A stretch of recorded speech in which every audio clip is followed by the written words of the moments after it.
اعوذ باللہ من الشیطان الرجیم، بسم اللہ الرحمن الرحیم۔ کتاب اخلاق خانوادے کہ جس کے مصنف علامہ ابراہیم امینی ہیں اور جس کا ترجمہ خانم اندلیب زہرا کامون پوری نے کیا ہے۔ خاندان کا اخلاق، خوشگوار زندگی کے زرعی اصول۔ بسم اللہ الرحمن الرحیم۔ اگر غصے میں ہو تو خاموش رہیے۔ گھر سے باہر مرد کو گوناگون مشکلات اور پریشانیوں کا سامنا کرنا پڑتا ہے۔ مختلف قسم کے افراد سے سابقہ رہتا ہے۔ جب انسان تھکا ماندہ گھر آتا ہے تو اکثر اسے معمولی بات بھی ناگوار گزرتی ہے اور اسے غصہ آ جاتا ہے۔ ایسی حالت میں ممکن ہے اپنے آپے سے باہر ہو جائے اور بیوی بچوں کی توہین کر دے۔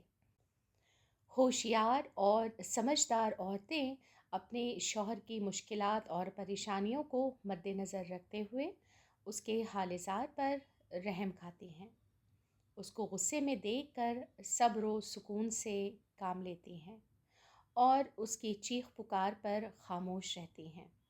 جب مرد بیوی کا ناخوشگوار رد عمل نہیں دیکھتا تو اس کا غصہ جلدی ٹھنڈا ہو جاتا ہے اور اپنے کیے پر پشیمان ہوتا ہے، بلکہ عذر خواہی کرتا ہے اور اس کی تلافی کی فکر میں رہتا ہے۔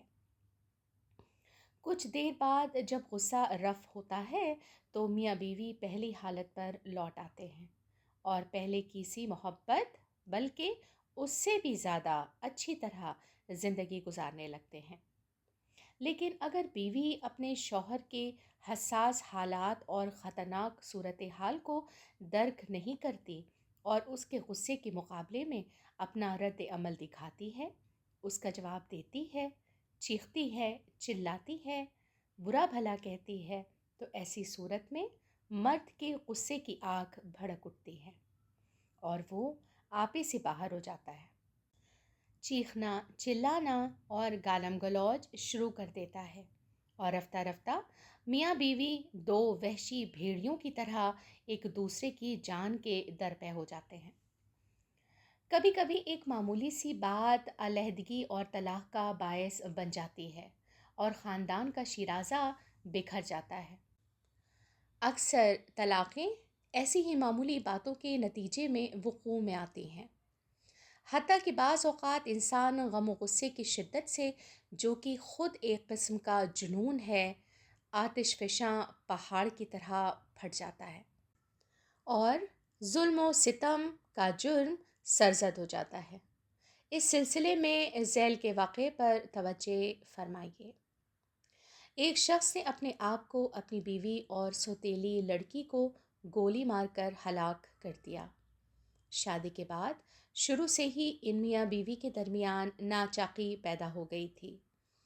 عدم ہم آہنگی کے سبب ہر روز صبح شام کو آپس میں لڑنا جھگڑنا ان کا معمول بن گیا تھا۔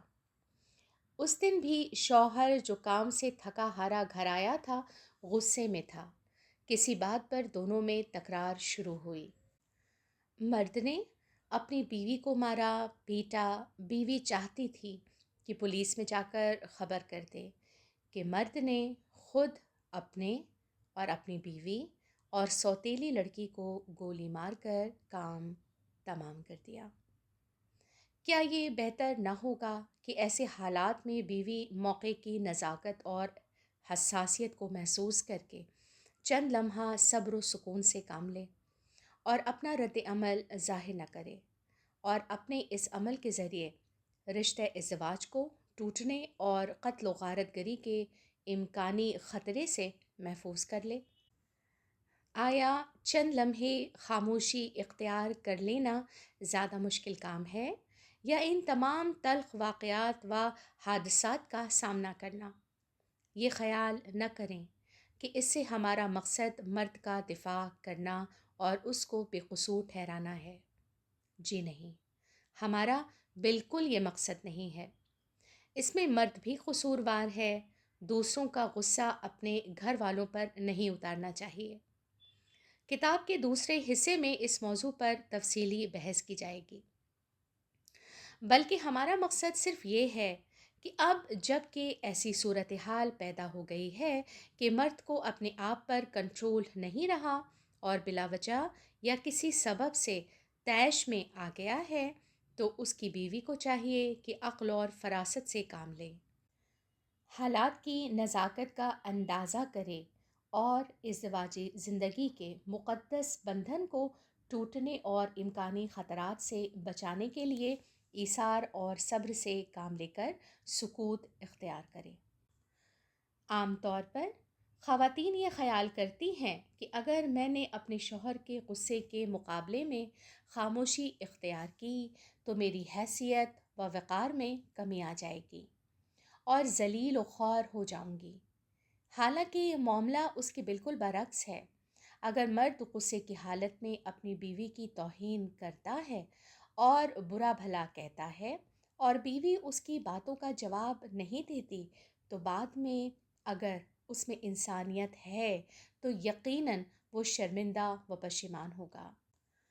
اس کے سکوت کو ایک قسم کا ایثار اور ادب تصور کرے گا اور اس کی محبت میں کئی گنا اضافہ ہو جائے گا، اور جب اس کا غصہ ٹھنڈا ہو جائے گا اور اپنی اصلی حالت میں آ جائے گا تو سوچے گا کہ میں نے اپنی بیوی کی توہین کی، حالانکہ وہ بھی اس کا جواب دے سکتی تھی، لیکن اس نے بردباری سے کام لیا اور خاموش رہی۔ اسے اندازہ ہوتا ہے کہ عقل مند اور موقع شناس خاتون ہے اور مجھ سے محبت کرتی ہے۔ ایسی صورت میں یقیناً اپنے فعل پر نادم ہوگا، اور اگر بیوی کو قصوروار سمجھتا ہے تو اس کو معاف کر دے گا، اور اگر بلا وجہ ہی غصہ ہو گیا تھا تو اس کا ضمیر اس کو ملامت کرے گا اور بیوی سے معذرت خواہی کرے گا۔ بس ایسی فداکار خاتون اپنے اس دانشمندانہ عمل کے ذریعے نہ صرف یہ کہ چھوٹی نہیں ہو جائے گی، بلکہ اس کے شوہر اور دوسروں کی نظروں میں اس کی عزت و وقار بڑھ جائے گا۔ رسول اکرم صلی اللہ علیہ وآلہ وسلم فرماتے ہیں، جو عورت اپنے شوہر کی بد اخلاقیوں کے مقابلے میں صبر و بردباری سے کام لیتی ہے، خداوند عالم اس کو حضرت آسیہ جیسا ثواب عطا کرے گا۔ آن حضرت کا یہ بھی ارشاد گرامی ہے کہ تم میں سے بہترین عورت وہ ہے کہ جب اپنے شوہر کو خشمگین دیکھے تو کہے، میں تمہاری خواہشات کے سامنے سر جھکاتی ہوں، جب تک تم راضی نہ ہو جاؤ گے میری آنکھوں سے نیند کوسوں دور رہے گی۔ ایک اور موقع پر آپ فرماتے ہیں، عفو و درگزر انسان کی عزت و بزرگی میں اضافہ کرتا ہے۔ معاف کرنے کی عادت ڈالو تاکہ خدا تم کو عزیز رکھے۔ بسم اللہ الرحمن الرحیم۔ مردوں کے پسندیدہ مشغلے۔ بعض مردوں کے گھر میں کچھ خاص مشغلے اور ہابی ہوتی ہے، مثلاً طرح طرح کے ٹکٹ جمع کرنا، مختلف قسم کی تصویریں جمع کرنا، آٹوگراف لینا، مطبوعہ یا قلبی کتابیں جمع کرنا۔ کسی کو چڑیاں، بلبل، طوطے وغیرہ پالنے کا شوق ہوتا ہے، کسی کو فنکاری اور پینٹنگ وغیرہ سے دلچسپی ہوتی ہے، کسی کو کتابیں اور رسالے پڑھنے کا شوق ہوتا ہے۔ غرض کہ اس قسم کی سرگرمیوں کو بہترین اور مفید تفریحات میں شمار کرنا چاہیے۔ نہ صرف یہ کہ ان میں کوئی نقصان نہیں ہے بلکہ اس کے فوائد بھی ہیں۔ اس قسم کے مشاغل کے سبب چونکہ مرد کا زیادہ وقت گھر میں گزرتا ہے، اس لیے اس کے دل میں گھر سے انسیت پیدا ہوتی ہے، جسمانی تھکن اور ذہنی تفکرات برطرف ہو جاتے ہیں۔ بیکاری اور فرصت غم و غصہ پیدا کرتے ہیں، اور کام میں مشغولیت ذہنی مریضوں کے علاج کا ایک طریقہ سمجھا گیا ہے۔ جو لوگ ہمیشہ کسی کام میں مشغول رہتے ہیں جسمانی اور نفسیاتی بیماریوں میں بہت کم مبتلا ہوتے ہیں۔ چونکہ انہیں گھر سے دلچسپی ہوتی ہے اور کسی نہ کسی کام میں مشغول رہتے ہیں، اس لیے سڑکوں پر آوارہ گھومنے، بری حرکتوں میں ملوث ہونے اور فتنہ و فساد کے اڈوں میں قدم رکھنے سے کسی حد تک محفوظ رہتے ہیں۔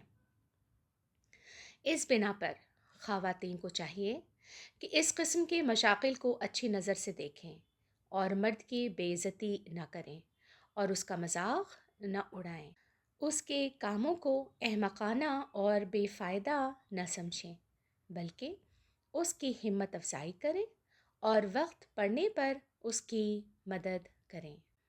خدا حافظ، سلام علیکم اور بہت بہت التماس سے دعا۔